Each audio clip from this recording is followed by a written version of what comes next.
Assalamualaikum warahmatullahi wabarakatuh.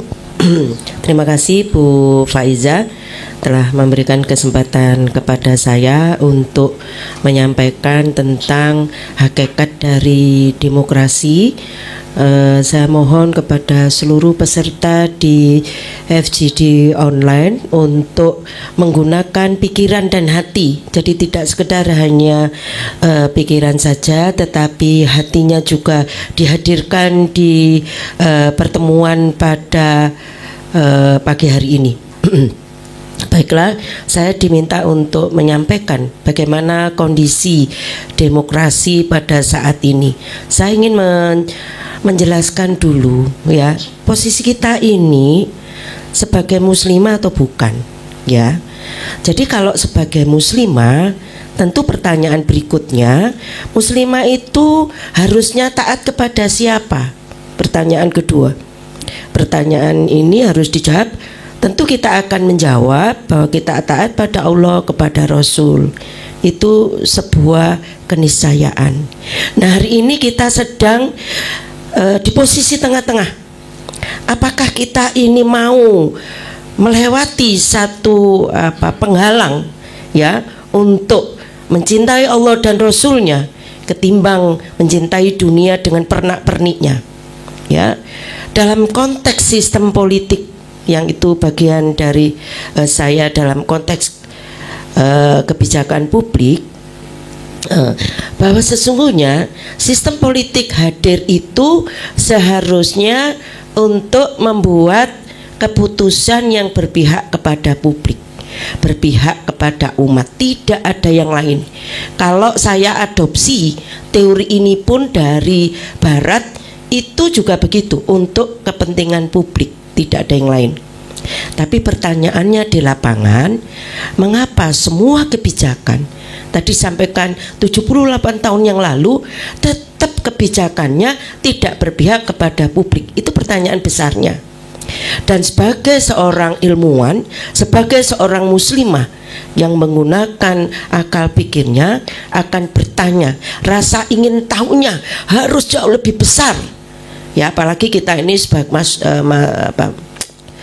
besar dan sebagai dosen harus ingin tahu dan mencoba mencari tahu apakah binatang demokrasi itu ya, apakah demokrasi itu berjalan sebagaimana yang dikeluarkan oleh negaranya, yaitu Barat atau Amerika. Tadi sudah singgung besar oleh Bu Faiza. Hari ini pun mereka sama protesnya, meskipun dia minoritas ya. Pertanyaan besarnya, kenapa sih Indonesia yang seluas Eropa ini, yang muslimnya menurut data itu di atas 80%, tetapi masih masih cintalah dengan demokrasi. Anda harus tahu, apakah demokrasi itu dari, oleh, dan untuk rakyat. Pertanyaan berikutnya, siapa yang membuat demokrasi itu? Adalah manusia. Siapa menskenario? Adalah manusia. Siapa manusianya? Ngaji dulu ke saya, karena itu harus 1 semester, katanya begitu ya. Jadi yang membuat manusia, sedangkan kita hadir di bumi ini menyebut diri kita sebagai muslimah itu harus hidup bernegara dengan menggunakan Al-Quran dan hadis, di mana itu sebagai petunjuk atau pedoman dalam berkehidupan, baik politik, sosial, ekonomi, budaya, hukum dan lain-lain lah. Cara hidupnya harus menggunakan Al-Quran dan hadis. Pertanyaannya, apakah kita sudah sadar bahwa hari ini kita sedang disihir atau kita sedang dihipnotis ya oleh yang disebut dengan demokrasi ya. Jadi kalau kita sadar bahwa sebagai umat Islam tidak boleh menggunakan pola hidup dengan menggunakan ciptaan manusia, maka hari ini kita lanjutkan. 9 panelis akan memberikan bukti-buktinya. Itu pertama dulu. Secara filosofi saya ingin membangkitkan ya dari tidur pulasnya. Baik, saya tadi disampaikan bahwa ada acara conference 2023 di Surabaya menyebutkan politik identitas ya. bukan hanya politik identitas, tetapi Anda harus tahu ada identitas politik. Ya, dua hal ini menjadi penting harus saudara pahami, karena kata-kata dua ini nanti akan bergulir jauh lebih heboh, ya, dalam bentuk keputusan-keputusan atau kebijakan-kebijakan akan mengalir terus-menerus. Ya, saya ingin sampaikan apa yang dimaksud dengan identitas politik, yaitu suatu konstruksi yang menekankan pada posisi dan kepentingan dari subjek dalam suatu komunitas politik. Ya, jadi ini bagian dari pilihan setiap individu muslimah untuk bagaimana memberikan identitas kepada dirinya sebagai muslimah, bukan sebagai tadi disebutkan sekuler. Ya, sekuler itu gimana? Ya, orang katakan muslimah tapi hidupnya seperti hidup sekuler, yaitu menjauhkan agama dari kehidupan sehari-hari. Hati-hati ya, karena ini akan kita pertanggungjawabkan kepada Allah. Nanti saya juga ditanya. Ya, baik. Untuk itu politik identitas itu adalah gerakan politik yang memfokus perhatian pada perbedaan. Nah, perbedaan apa? Di sini ada dua perbedaan nilai. Yang satu nilai sekuler, yang satu nilai Islam. Nah, pertanyaannya, apakah dampak ini sudah berjalan? Tadi disampaikan slide dan Bu Faiza bahwa dampak demokrasi buruk, ya, memberikan kerusakan yang luar biasa, khususnya pada umat Islam atau intelektual muslimah. Oleh karenanya kita harus bangkit dan berjuang atau merapatkan barisan, ya, untuk dapat menegakkan syariat Islam kafah tadi sebagaimana dituangkan di dalam surat 2 2008. Jadilah kamu Islam yang kafah sempurna, janganlah kamu pilih jalan setan. Oke, tambah sedikit ya Mbak. Ya, oleh karenanya untuk Islam kafah itu hanya bisa diterapkan di sebuah negara yang disebut dengan khilafah. Ya, jadi tidak usah khawatir kalau nyebut khilafah, Anda tidak usah ndredeg. Ya, wong muslimah kok ndredeg gitu ya. Terus kemudian oleh karenanya kita harus merapatkan barisan, Islam kafah kita terapkan, Islam sebagai identitas, dan kita akan bergerak secara politik sebagai politik identitas untuk mewujudkan khilafah, ya, dalam waktu singkat. Akhirul kalam, wassalamualaikum warahmatullahi wabarakatuh. Waalaikumsalam warahmatullahi wabarakatuh. Ya, masih ada waktu Prof, nggak usah terburu-buru Prof, nggak apa-apa. saya yang memoderasi, tidak apa-apa Prof.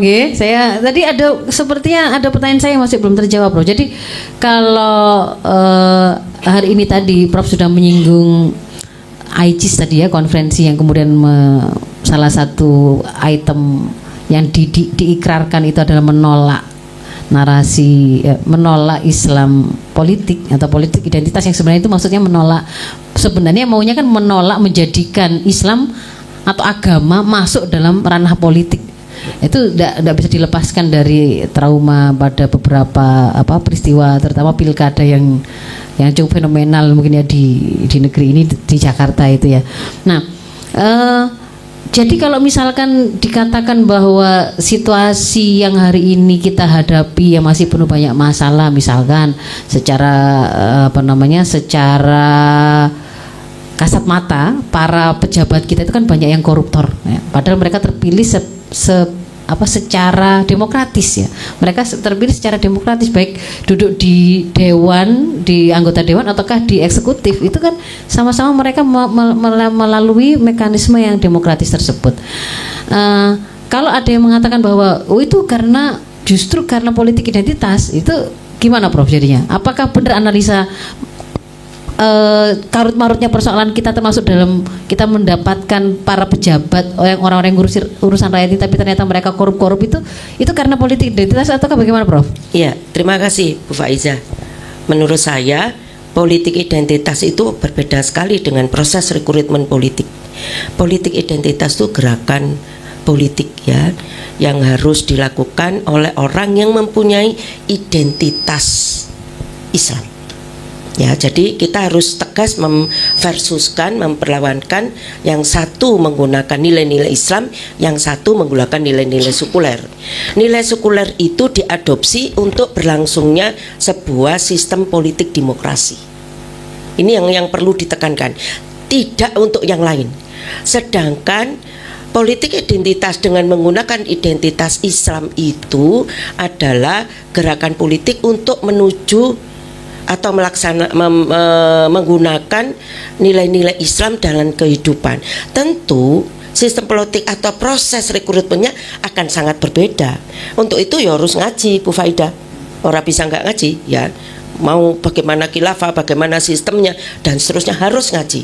Untuk itu saya mohon kepada saudara-saudara saya muslimah di seluruh Indonesia, bangkitlah, sadarlah bahwa kita membutuhkan Islam dalam hidup bernegara, berbangsa dan bernegara.